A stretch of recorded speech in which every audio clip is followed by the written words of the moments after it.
lovelies. Sorry about the hair, sorry about the skin, sorry about everything, lighting, awful, blah. Oh God, I look dead.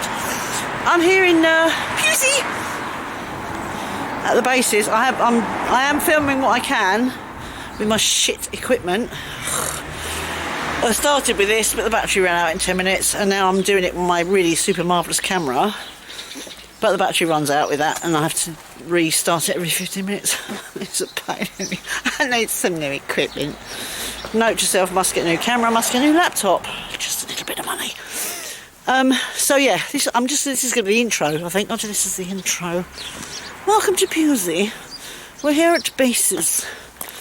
And it looks like I've been punched in the face. See, don't do makeup, hide. Lovely little village, gorgeous. Fascinating speakers, and Dot Street. Dot, I love you. She's doing a presentation, has done it, but obviously this is the intro. And like I say, I'm going to film what I can, as far as my equipment allows me. I'm very disorganised this time, because I've been so out of it. But it's been lovely to meet up with everybody. And everybody, if you get the chance to come to one of these, any event anywhere, do come, because the people are so lovely and you meet so lovely group of people. So yeah, I think we've got about 5 more speakers. It's quite packed in, and a party afterwards. So I'm going to apologise in advance for the drunk filming after.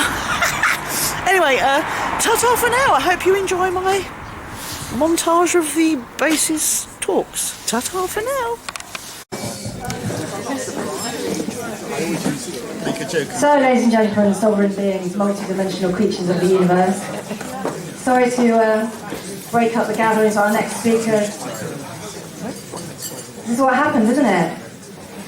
Something triggers you, your imagination gets sparked, something resonates, and that's it. And that's why these events are so brilliant. Something for everyone, with a diverse range of speakers that we've got. So it's just a few people with coffees and teas, but we're going to crack on, I think, because Hugh Newman, the legend, has a lot to talk about. We had a little brief chat about what the themes of the talk, which are illustrated here. Right there, Judith. The themes that are illustrated here, but the interesting one is the giants of Stonehenge, because we've been hearing about Elohim and multi-dimensional beings and these things that are in charge of us, and it does tie in very well, and Hugh's going to go in depth on all of it in his new book. And I've been following Hugh for a long time and attending his events, and he's just a brilliant speaker, always interesting and funny. And I'm going to hand over to Hugh Newman, the legend. Thank you, legendary introduction. I really appreciate that. So today, in the next hour, I'm going to share with you some research from this new book, The Giants of Stonehenge and Ancient Britain, because this is a remarkable story. I mean, if you're not aware of the whole giant phenomenon around the world, you may be surprised that, we have uncovered thousands of accounts worldwide, especially in Britain more recently and in North America. But I want to talk about this site, this very important new discovery first, in southeast Turkey called Karahan Tepe, which is the sister site to the Bekli Tepe, which I'll tell you about in a moment. There's just a few of my books and my websites and things like that if you want to connect with what we're doing. I've written a few books, contributed to a few other books, and the most recent book is co-authored with Jim Vieira, and we're having a good time in his giant office there in Massachusetts when we were filming for Search for the Lost Giants a few years ago. Basically, when we were researching our first book, Giants on Record, we were looking specifically really for skeletons, evidence of giants in North America, because there are so many accounts. We uncovered probably over 1,000, there's probably 1,500 we have on record now. From academic sources, we have photos, we have evidence even from Smithsonian's own annual reports. But that's America. So what we're going to look at now is the area of the Bible lands and the legendary Nephilim and their predecessors, the Anunnaki and the Watchers. And we're going to have a quick look at this because this is very significant in relationship to the new discoveries that are being made in southeast Turkey. This is actually Israel and Lebanon. This shows you where some of the skeletons have been unearthed in this part of the world. But really, when we're looking at the Bible lands, we're looking at the Book of Enoch, the Book of Giants, the Old Testament, there's hundreds of accounts of giants being real, existing, battling with each other. We have things like David and Goliath, we have the Nephilim, we have Gog and Magog and so forth. Here's just some of the references. I'm not going to leave this up for too long, so grab a photo of it if you like, because we are finding so much activity in this part of the world when it comes to what we call the world of giantology that we are quite impressed. Here's some actual accounts of skeletons and bones, and there's even evidence that a very tall person called Goliath really existed. But what we're really looking at to start this talk, I want to show you that some really important discoveries from this part of the world, linked with a site called Göbekli Tepe. This is when I first visited there back in 2013 with Graham Hancock and Andrew Collins, and this is before they put the big roof on it. But this part of the world has become kind of legendary because it fits in with all the stories that we find in the Old Testament and the Book of Enoch. We have this great story of the Anunnaki, or the Anunnaki, who came down from Mount Hermon, and they instigated civilization and agriculture many thousands of years ago. And you probably heard Edmund Marriage, the late Edmund Marriage, who I believe did a brilliant talk at the June or July lectures here at the Bases Project at the LBRY. He talked about this in depth, no doubt. But really, this part of the world has this biblical kind of story about these very advanced beings coming down either from the sky or from this mountaintop, shrouded in mist, and developing and instigating civilization and many of the arts and sciences that we even know today. And a third wave of these beings were called the Watchers. And it was these who eventually, they were kind of like quite rebellious, and it was these who bred with human women and gave birth to what are called the Nephilim, or the fallen ones, which some translations have it as the giants. That could even mean that. And this is where all this technology, this stone building technology, metallurgy, and many other elements of agriculture, stone carving techniques and everything else was said to have really spread from that part of the world. And now, since the discovery of Göbekli Tepe in southeast Turkey back in the mid-1990s, it's now thought that actually some of these stories may have some reality, that these Anunnaki and their offspring, the Nephilim and so forth, were actually the builders of these sites. Now, for those that don't know, this is an 11,600-year-old series of stone circles near the city of Sanliurfa, or Edessa, which is the ancient kind of biblical city of Abraham. And there's potentially up to between 20 and 40 of these stone circular enclosures with these beautiful pillars carved out of solid limestone with humanoid features, 3D relief carvings of animals, and some remarkable kind of stonework which shouldn't have been around at this time. According to tradition, according to archaeology, this was just around the time of hunter-gatherers. So where did they get this technology from? Also, we have examples of very advanced astronomy built within the sites, linking with Cygnus and Sirius and the movement of the sun and moon. Here just shows you Pillar 43. I'm just quickly running through this just to give you a brief outline of Göbekli Tepe. But this one's particularly significant. This is, some people suggest this could represent the first or some of the earliest examples of astrological signs carved in stone. Others believed it has other types of symbolism, including JJ at the back there, who's done a lot of research on this. And Martin Sweatman, for instance, is absolutely convinced this is not just a map of the night sky, the 11,600 BC, but actually is, and this is what Graham Hancock actually believes as well, that it may be kind of a link and providing us with what could be coming, i.e. some kind of cataclysm. Because it's believed these sites were built not long after the impact of the Younger Dryas event, which decimated North America and Canada about 12 to 13,000 years ago. This is some of the relief carvings we're finding at Göbekli Tepe. And you can see the quality of the stonework is really quite remarkable. They're carving this out of solid, quite tough limestone. And there are hundreds of these, and they show really abstract artistic forms which were not known pretty much anywhere in the world at this time. We even have serpent symbolism on the back of this head, found at a site called LBRY, which is one of the many sites that we find in this area. LBRY has been destroyed. It's now actually in the museum at San Diego. It just shows you one of the strange portal stones with these 3D relief carvings of animals, and even cut marks we find here as well, which is really a phenomenon we find mostly in Britain, but also different parts of the world. So it looks like it may have originated at this area of southeast Turkey. With very strange alien-like statues. This is the Kasilik statue, which is just northwest of Göbekli Tepe. And you can see the strange head on that, which is similar to the heads we find on the Göbekli Tepe pillars, because many of them have arms and hands touching the navel, with the head is like an abstract kind of square or oblong form. There's even unfinished pillars in the quarry, which you cannot go to anymore. They closed all this off.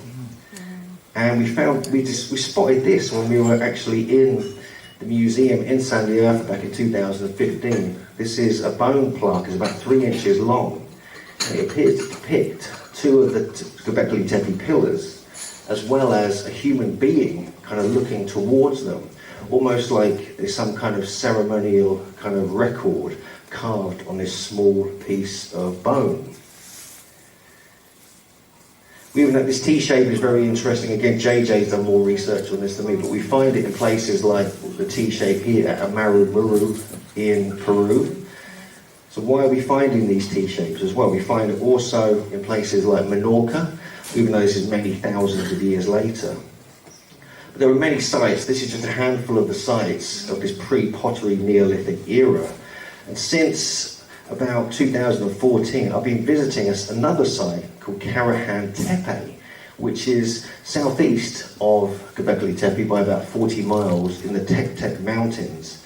And you can see here that it's just all you have is a few of these pillars, the tops of these pillars sticking out of the ground. And this is because, as with Göbekli Tepe, this site was completely covered over. It was repaired, put back together, and then covered over and preserved, only to be discovered in the last few years. This is the unfinished monolith, one of the T-pillars, with my friend Kevin, when we were there back in 2014. I'm just going to show you this. This is actually a video I produced, but I'm going to kind of chat over the top of it. And let's just show you the location of it, which we've got this southeast part of Turkey here. That's actually one of the heads that was found in what is a kind of pit with 11 pillars carved out of solid bedrock. That's what is being excavated now. I mean, when I was last there, that was completely covered over. Wow. And so you can see there's multiple enclosures. Here's some of the other sites. There's 12 sites, which they call Testepala now, and they're promoting this for tourism.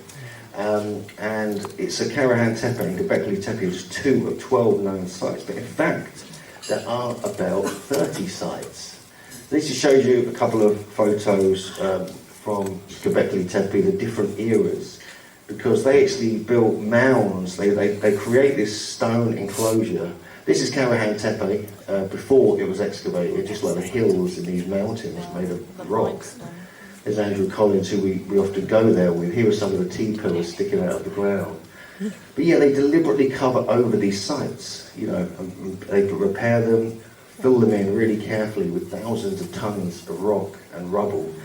And here you can see the 75 feet wide enclosure that's just been exposed. I mean, we're literally going to be going here next week to look at these sites before they build this roof over it, because that's what they're planning to do here. And so this is actually larger than any other enclosure at Göbekli Tepe. And you can see on the bottom left there, we have these 11 kind of standing stones, but carved out of solid bedrock. Here's one of the T-shaped pillars and the kind of benches around the side. But I think we just need to realise that this is a revelation. This is one of the most important archaeological discoveries certainly in the last few years, but potentially in the last 100 years. The whole area around here has been hidden. It's been covered up, literally covered up by earth. And now, only now, the archaeologists are realising there's something quite remarkable, especially because of the age of these sites. And so we have to question who really built these sites and how did they have this advanced technology such a long time ago, building with this very specific geometry. They were using 4:3 acoustic style ratios. This is just at the site before it was excavated, by the way. So this is just a clip I wanted to show you. This is what's currently inside one of the enclosures. But they were using 4:3 kind of ratios, which is a harmonic with the human voice. They're very specific, very accurate astronomy. They were aligning things across the landscape. Here's the sort of sacred kind of pillar, pit, whatever you want to call it. And 10 of these are carved out of solid bedrock. And this is like just dug into the ground and carved out. Only one of them is standing. Here we have some very unusual statues found at the site. There's Andrew and a couple of our friends at the site. So we can see that there's something quite interesting going on in southeast Turkey. And traditionally, this is the area of the Garden of Eden, if you look back into especially Armenian Christian tradition. Some people say, like our good friend, the late Edmund Marriage, that it's in Karsag, or it's down in Lebanon, further south in Lebanon. It's something my good friend Paul Benson and I are going to go and investigate next year, we hope.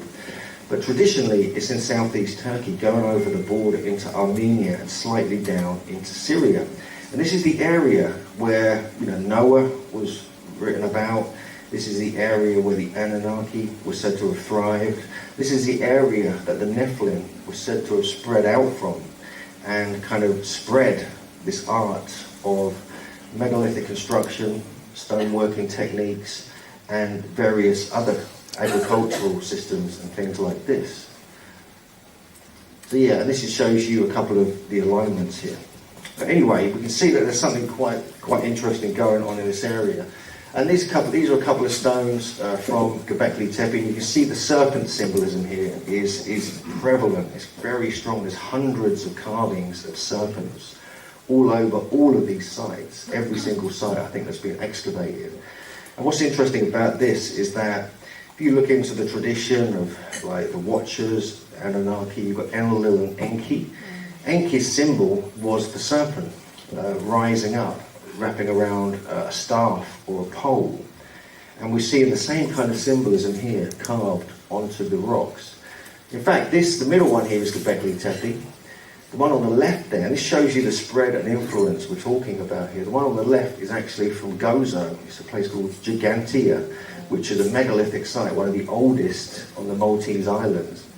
It dates back to at least 3,600 BC, but now new dating by Lenny Ridgick has pushed the dates even further back. They have the same symbol at Saqqara in Egypt, where the first pyramid was said to have been built.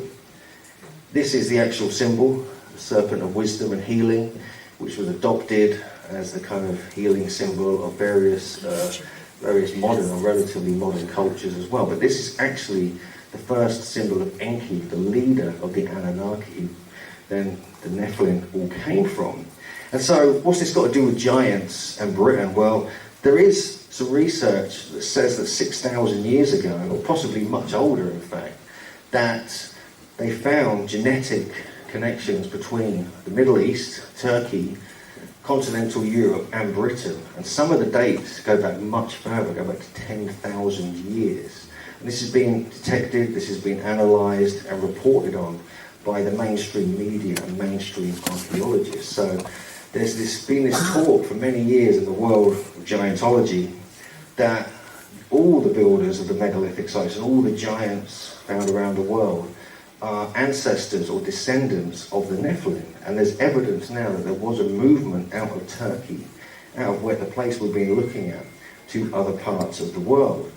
And you can see this is just the spread of where giants have been discovered from the Bible lands all the way up to ancient Britain. So let's just talk about what we've been researching over the last couple of years, the giants of Stonehenge and ancient Britain. Here's a top 10 chart. We've just published a video if you want to check out our YouTube channel, the Megalithomania YouTube channel. And we've actually done a top 10. It even includes a number 0, this really famous hoax that not many people realise is a hoax. But we have covered quite a lot of ground in our book. But Stonehenge is really the kind of centre of where this is all happening. And this is just kind of not too far from where we live, actually. We live quite close to this area, and that's one of our little groups we had in there a few years ago.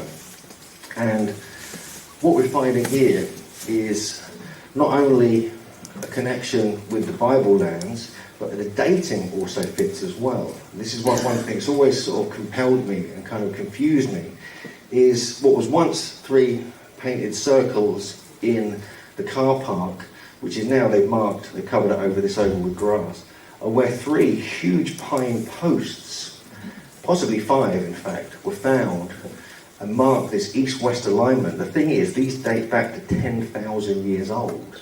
So they were marking the location of Stonehenge with these giant potential totem poles 10,000 years ago. And this is very close, within 100 years of when they were covering over Göbekli Tepe and Karahan Tepe, and this movement was said to have come out from the Bible lands. And so there is this theory. I mean, I'm not 100% with this. We don't promote this too much in the book, but I thought it was appropriate because of the discoveries. I wanted to discuss if there's connections between these 2 areas. And these really, really fascinate me, because why are they marking this site 10,000 years ago? And then why, about 4,500 years later, are they starting to build the stone circle we see there today? Why is there this gap? And why was this site still revered after all these thousands of years? I'm literally asking you a question here, so if you have any answers, I would appreciate it. Because we just don't know. But we do know this area at Amesbury is the oldest continually inhabited area in Britain. And it has been. You've got places like Blickmead, which is where they found all these remarkable discoveries as well. You've got the Durrington area, the Durrington shafts that have been discovered, and you've got many other sites around there which are much, much older than people realise. And again, we see the same kind of sophistication we see at Göbekli Tepe. We see the same kind of astronomical alignments, we see the same kind of orientation, the same stoneworking techniques. Now, we don't have 3D relief carvings here, but there are a lot of artifacts that have been found in this area. But one of the things is just the geometry, the metrology, the measurement systems, and the astronomy are all very close to what we find in southeast Turkey. We have a very sophisticated technique of building Stonehenge. We don't find this in any other stone circle in Britain. It's the only one where we have carved shaped stones with lintels on top. Most stone circles, as we know, are not kind of like this. They're rough-hewn stones. And we have, further connections from abroad with Stonehenge. One of the earliest traditions states that the stones of Stonehenge originally came from Africa, the farthest reaches of Africa. And this was documented in the 1100s in the History of the Kings of Britain by Geoffrey of Monmouth, and earlier texts as well. And the tradition states that these giants brought the stones from Africa to a place called Killarus in Ireland, where people aren't really sure where that is, but we go into where we think that is in the book. And thousands of years later, Merlin, King Ambrosius, and an army of 15,000 people were sent over to collect the stones from Killarus, to bring them over to Salisbury Plain under the king's rule, because it was to build a stone circle in honour of the defeated armies in battles that had recently taken place. The army couldn't move one stone, they couldn't even lift one stone out of the ground, so they got Merlin to do the work. And he kind of used magic, or in other traditions he used engines and different types of technology, even potentially levitation, to bring the stones over. And the interesting thing is that this giant depicted here, this is the earliest ever known depiction of Stonehenge. And the first name of Stonehenge that's been recorded is the Giant's Dance. That is the early Choria Gigantum. And this is put in these books in the 900s and the 1100s AD. And incidentally, JJ, when she was at Stonehenge, met the same giant. Look. Unbelievable. So he's still alive. This guy was like over 7 feet tall. And this is interesting because I call myself a giant hunter, yeah? And I was there. I didn't see the giant. JJ did. And I wandered off somewhere, you know, and what the hell? So JJ gets to meet the giant of Stonehenge. I don't. And yeah, so this is a beautiful illustration just showing you the movement from Africa, the stones to Ireland, then to Britain and so forth. So I wanted to add that because it's a beautiful image.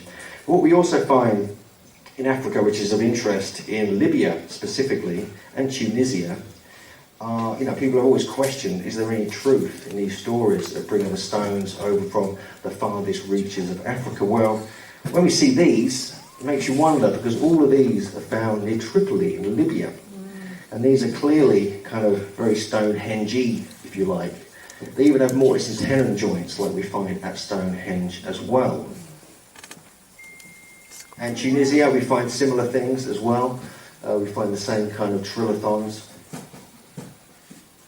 And we even have Roman depictions of giants from Tunisia, which is odd, to say the least.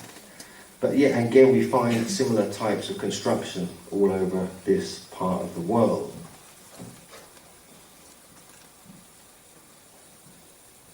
There's another tradition at Stonehenge which fascinates me. This is the story of the Kangik giants.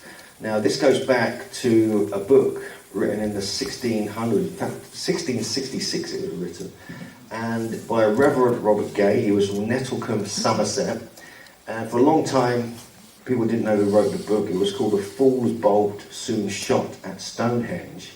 It wasn't published till 1725. And this book is a revelation, really. It's a really interesting book. We came across it. It was actually inside another book called Stonehenge Antiquities. And we were quite moved by it because it talked about a different story of the giants building Stonehenge. And this was linked with the Canaanites, possibly, of the ancient Bible lands, which is, you know, the descendants of the Anunnaki and the Nephilim, because Kangik giants, Canaanites, the CAN was noted, not just by him, but also people like William Camden and John Leland, who were respected voices at the time, who wrote the books Britannica and so forth. And one of the interesting stories in this, not only all over Somerset where these were supposed to be based, mainly up on the Mendip Hills, but it said that they had a battle and they defeated some invading armies and went west to build a monument in honour of their victory.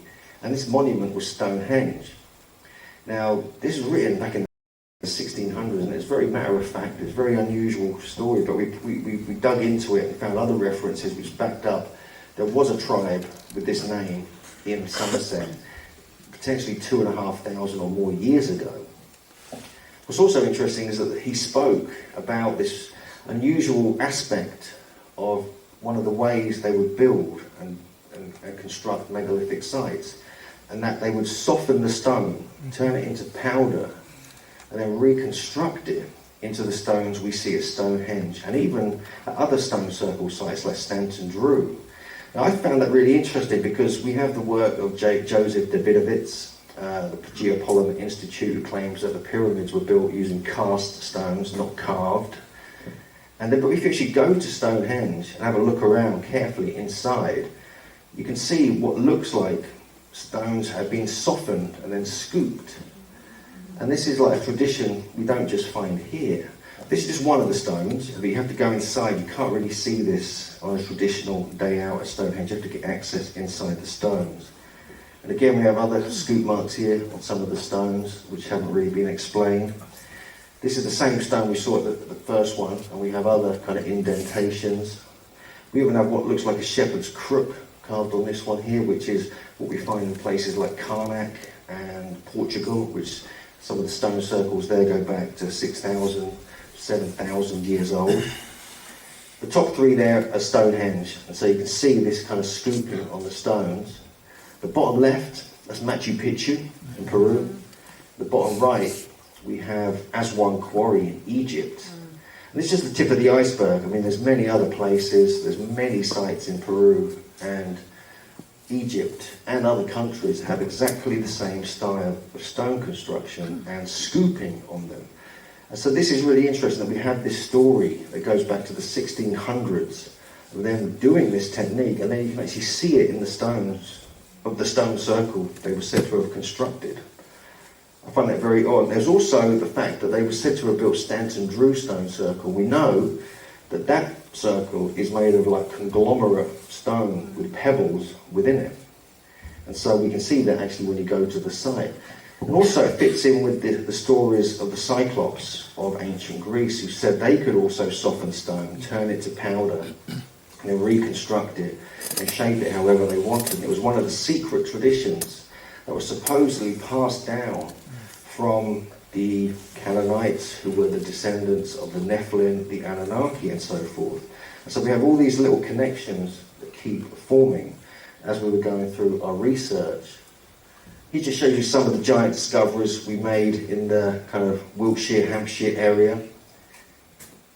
This one is from very close to Stonehenge, and this is from 1719. And this talks about a 9-foot-4-inch skeleton which was unearthed from a mound that was called the Giant's Grave, just inside Salisbury, very close to where the Arts Centre is now. This is just one discovery. We found 2 or 3 accounts of this same story. What happened to the skeleton, we don't know. But we have this one here. This again mentions Thomas Eliot, who was very well known. You probably know who he is. He was a respected scholar, writer. He wrote the dictionary of all books, and amongst other things. And he was a member of Parliament for Cambridge. He became knighted as well. And him and his father, in around 1508 or 1510, talk about a discovery at a place called Ivy Church Priory, which is just near Salisbury. So it's within the Stonehenge greater landscape. And he was blown away because he recorded seeing, and when they were digging the grounds of this priory, a 14-foot 10-inch skeleton, which is really quite tall. And there's just an illustration our good friend Dan Lish put together. But what you'll notice in this illustration as well is that when they found this skeleton, they found this strange book at the legs of the skeleton, which crumbled to dust. And they found this large metal disc made of tin and lead. And both of these, the book and the large metal kind of lid, whatever it was, had inscriptions on it, which they couldn't decipher. Even Thomas Eliot, there was even John Leland looked at it. William Camden, these are all well-known authors and scholars at the time. The 3 very well-known, respected people witnessed this skeleton. Now they claim it was anywhere between 12-foot 10 and 14-foot 10 in the 5 different accounts we found of this story. Again, what happened to the skeleton we don't know. And what happened to this metal disc? If anyone comes across that, we'd like to see it please, because that would be interesting. And what was on it? What was carved on it? Was it some kind of Canaanite script or something else? Well, we suggest it might be, because there are traditions that go back to even before this time, in the 1400s, that talk about a Canaanite giant being paraded around Salisbury. Now this is where it gets kind of weird. This is actually a picture of myself and JJ in the Salisbury Museum. You can go there, it's the one next to the cathedral. And there's a giant, 18-foot giant, that's called St. Christopher. And he's been paraded around Salisbury since the mid-1400s. Everyone questions, well, why is this? And then we looked at the date it was paraded around. It was paraded around St. John the Baptist Day, which is just after the summer solstice. So we thought, that's odd. I mean, with the Stonehenge connection just literally up the road. And he was, before this, he wasn't called St. Christopher. The St. Christopher name became a later addition in the 1700s, but he was just this pagan giant who originally stood at 24 feet tall, the original St. Christopher's, paraded around Salisbury around the time of the summer solstice. And then, a few years later, after this begins, they find this 14-foot 10-inch giant. A couple of hundred years, they find a 9-foot 4-inch giant. So did they know about this tradition of giants that existed in this area? The fact that Stonehenge was once called the Giant's Dance as well. So in the 1700s, they changed his name. He became St. Christopher. And me and Jim questioned, well, why is this? Why would they call him a saint. But then we realised St. Christopher is a Canaanite giant who came over from the Bible lands, and he was said to be anywhere between 7.5 feet to 18 feet tall. He's famous for being the patron saint of travelling, and a lot of people who do a lot of travelling, you get even surfers and skiers and other such things, have his badge, or they have a kind of little thing in their wallet of St. Christopher to help protect them on their journey. Also, he was famous for carrying the baby Jesus across a river because he was so tall he could get him across. And we found all these different references to him in all these biblical books, these biblical traditions that claim he was of this stature. So what is he? What is his? Why was he called that? I mean, the connections become really odd because he was a Canaanite. He was one of the warriors of a Canaanite army who was thought to be giants, the descendants of the Nephilim. Suddenly his image, or his kind of pageant dedicated to him, turns up in this part of the world. So yeah, I don't know quite what to make of that, but the connection seemed to be pretty strong. Even the Queen is a giantologist in her spare time. And you can see that here. This is actually the Charles Byrne. This is the famous Irish giant who lived a few hundred years ago. And we thought that was a great picture because we found out that Prince Philip, the late Prince Philip, he was really into UFOs and aliens. Did you hear about that? Yeah, briefly. Well, I did, yeah. And so we believe the Queen's into giants. I think that's her thing, but it's just a theory.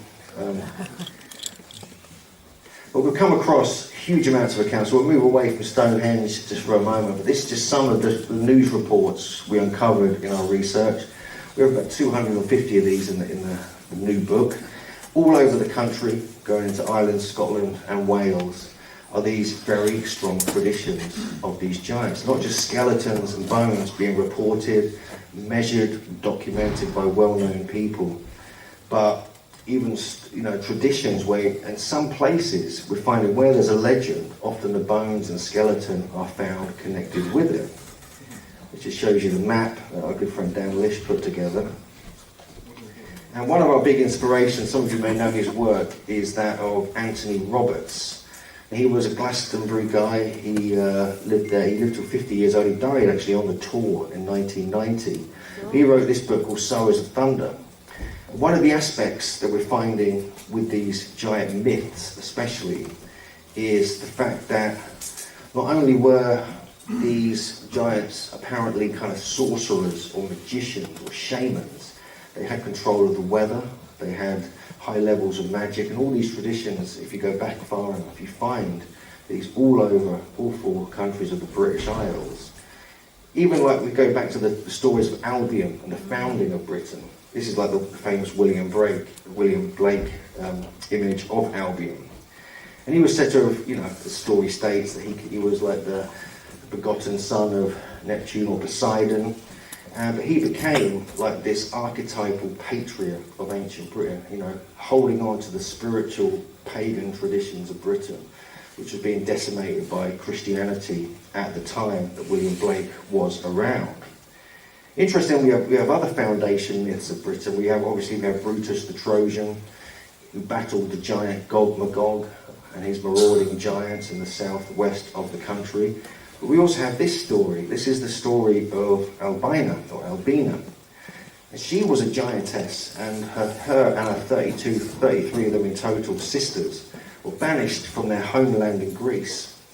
And they made their way over to Britain, where they were alone. There was no one else in the country at the time. And eventually, these demonic entities, called the incubi, bred with these women, and they gave birth to these really grotesque giants. And it got to a point where it got a bit crazy. They were kind of then breeding between themselves and then with their sons, and it became a bit of a kind of incestual party going on here.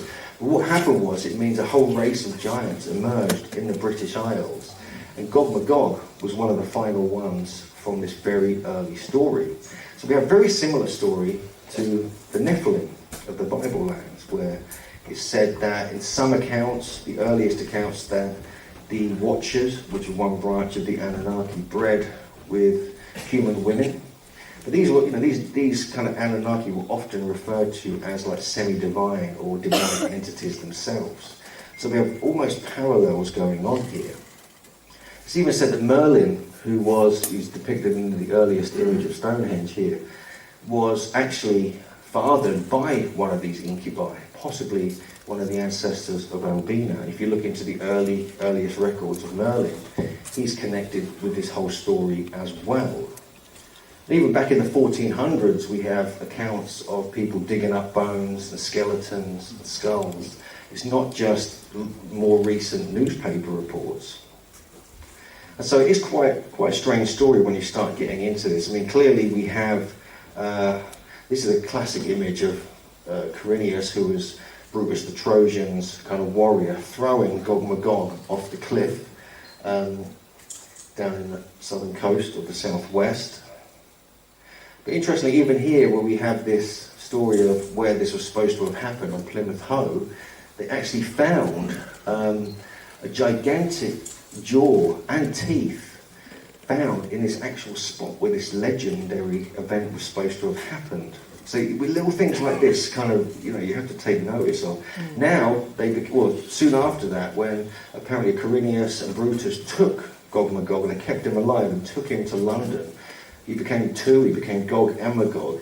And now they are the protectors of Britain, they are the protectors of London, placed now in the Guildhall, which is interesting in itself because this is where lots of the ancient maps, the ancient records, the ancient kind of traditions are really kept. And even at the Guildhall itself, they actually found a giant rib bone was found there, a thigh bone was found there, actually, and it was on display in the Guildhall itself. So it gets weirder the more you look into this, the sort of reality meeting legend. But this area here, this is really the realm of the Kangig giants who we talked about earlier. And we have a huge amount of so-called discoveries, a giant's thigh bone a yard long in Sturton, Cornwall, which is on the border with Dorset, other areas of Somerset. We have other different accounts, different stories. I'm not going to go into all of these, but basically we're talking about some really odd, really interesting discoveries linked with these so-called Kangig giants. If we move to Wales, I'm not sure what I'm doing for time here, probably 20 minutes or something. If we move to Wales, 10 minutes. So if we move to Wales, we've got a really interesting story again, which is kind of reminiscent of what we've been seeing here in England, pretty much. And these were called the Children of Don. Now, I don't know if any of you have heard of these. Have any of you heard of the Children of Don? Children of Don. No. Okay. So this is a really interesting story. This was brought to our attention again by Anthony Roberts in his book Atlantean Traditions in Ancient Britain. And like the kind of Tuedi Danann or the Fomorians of Ireland, or some of the stories of the founding of England, we have what's described as these superhuman, immortal, strong and vital, giant kind of royal elite arriving in the lands of Wales from this lost, sunken land. So it's almost got Atlantean connections, or it's got connections, they were even said in some traditions to come from the line of Noah. And so we have this sort of biblical Atlantean kind of thing where they're survivors of this sunken land. And they kind of settled in Gwynedd, North Wales. This area is particularly interesting because not only do we have the stories of Hugh Newman, who was one of the founding kind of giants, again, of ancient Wales. He was said to have come from Turkey, of all places, the Bosphorus area. And he brought agriculture, and he brought kind of what's called the plough, which is basically a reference to agriculture, to ancient Wales. And so he was a really interesting character. And these are the 4 ancient books of Wales, which were all brought together a few years ago, and this photo, thank God, was taken. And these really bring all these legends together. And they talk about the stories of Taliesin and these different traditions which you may have heard about. But they were really interesting characters. This is like one of their strongholds. This is Dinas Emrys, and they were masters of magical forces and wanderers from this lost land, and they wielded magic as normally as later warriors wielded swords. And they brought these arts and sciences with them. So some people have suggested these may be linked with these people from the Bible lands, the Anunnaki, the Watchers, the Nephilim, and so forth. One of their strongholds was Cadi Idris, which is one of the most interesting areas. I've been here twice, actually. Me and my friend Hugh Evans went there most recently. He's written a book about this area. And the giant Idris, or Idris, was said to have lived on top of this mountain. And he was, according to tradition, one of the holy astronomers of Britain. And from his mountaintop fortress, he could survey the whole country and see as far back to the beginning of time and see forward to the end of time. So he was remarked on as being one of the most sophisticated astronomers in the world at the time. Here's an image that we did of him, which we thought was interesting, because one of the translations of Idris or Idris is Enoch. So we're looking at this biblical story. In fact, one of the traditional names is Enoch's chair is the top of the mountain, or Enoch's throne. So we kind of depicted this in this image here. And we have some of these sacred lakes. There's several of these sacred lakes all over the mountain.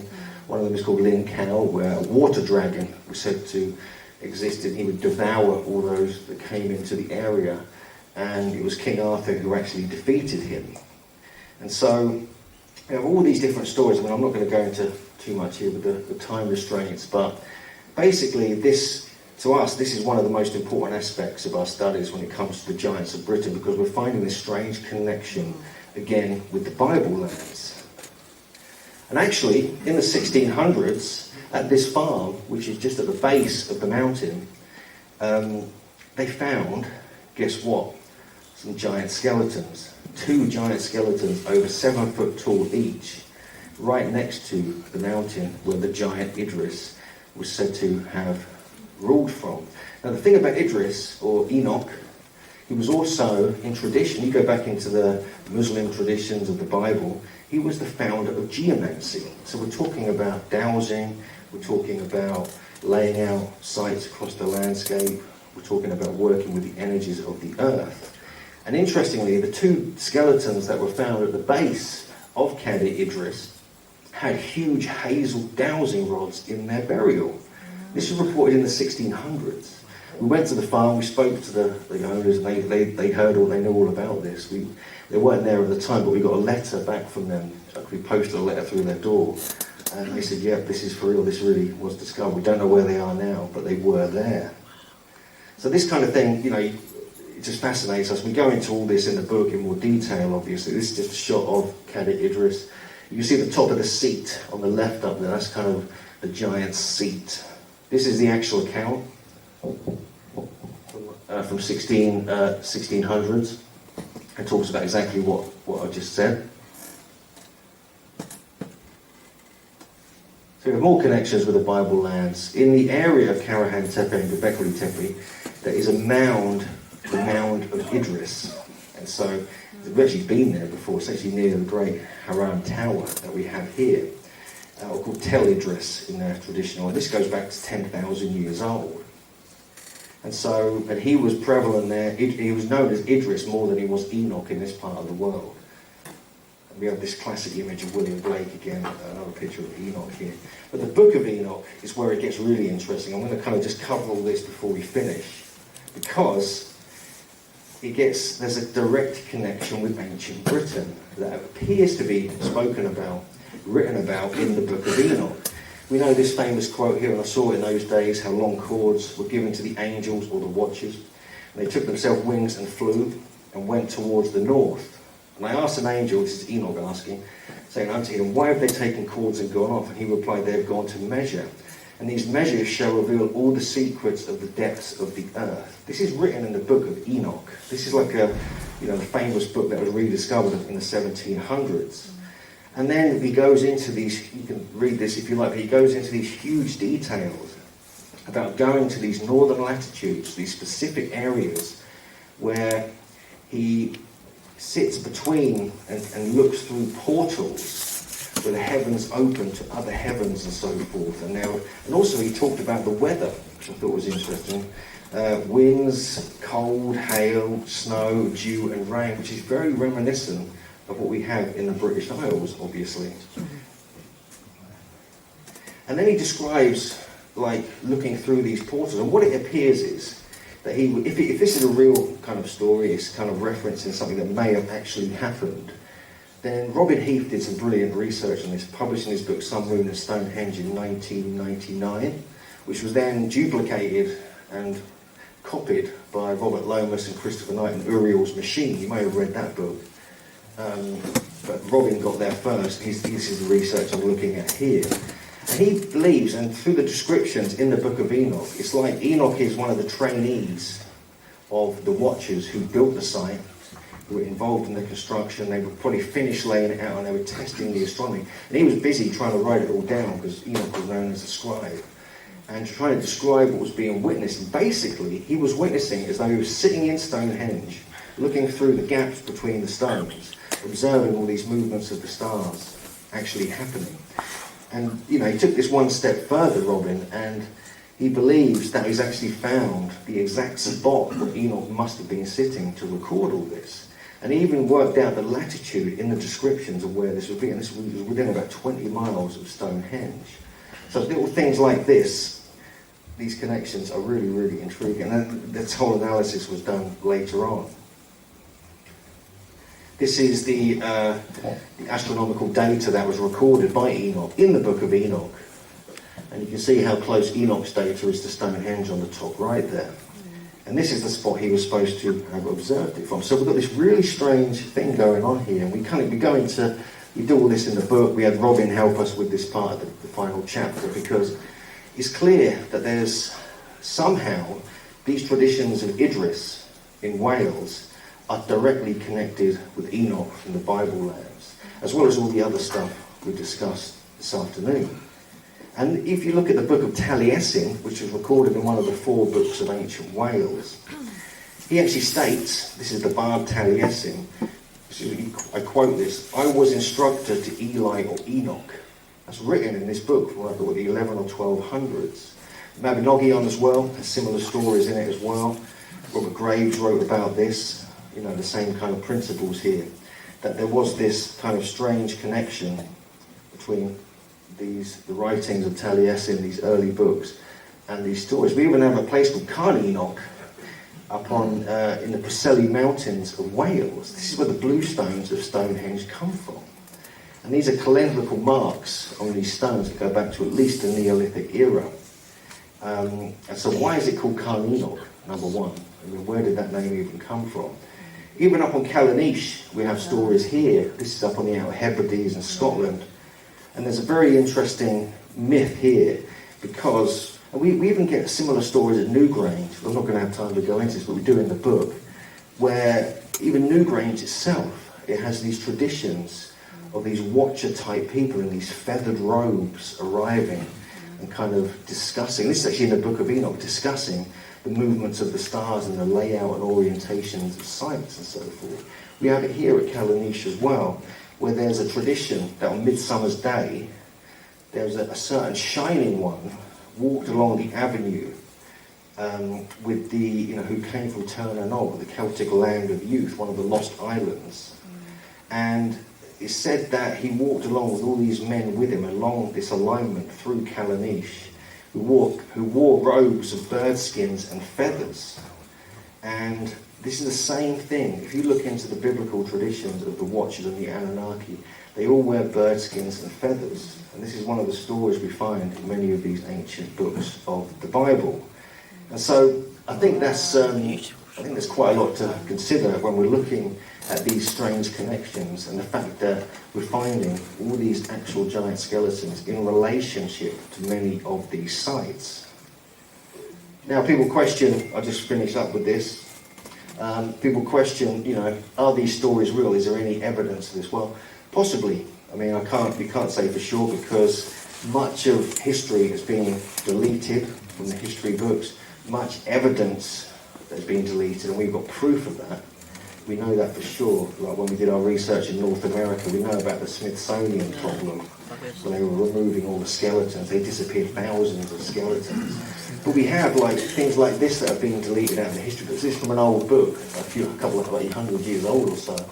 And Cro-Magnon man, who was said to have emerged from nowhere 44,000 years ago in Europe, was routinely over 7 feet tall, but that's now been deleted and changed in Wikipedia to 6'2" at the tallest. And yet there are hundreds of skeletons being found in Europe which match this from this era, so even 44,000 years ago. Before that we have Homo heidelbergensis, South Africa and Europe. These were between 7 and 10 feet tall. This isn't talked about very much, but we've got evidence of this. And even before that, we have the Denisovans of Siberia, whose DNA has been found in the giants of North America, who had a very high technology about 100,000 years ago. And this shows you some of the teeth here. And so what we're looking at here is a very ancient tradition which is being deliberately kind of suppressed, removed from the history books. And yet, if you dig deep enough, you go into the old records, you can try and decode these myths to the best of your ability, you can find there's a really, really interesting story here. So, thanks for listening. Appreciate it.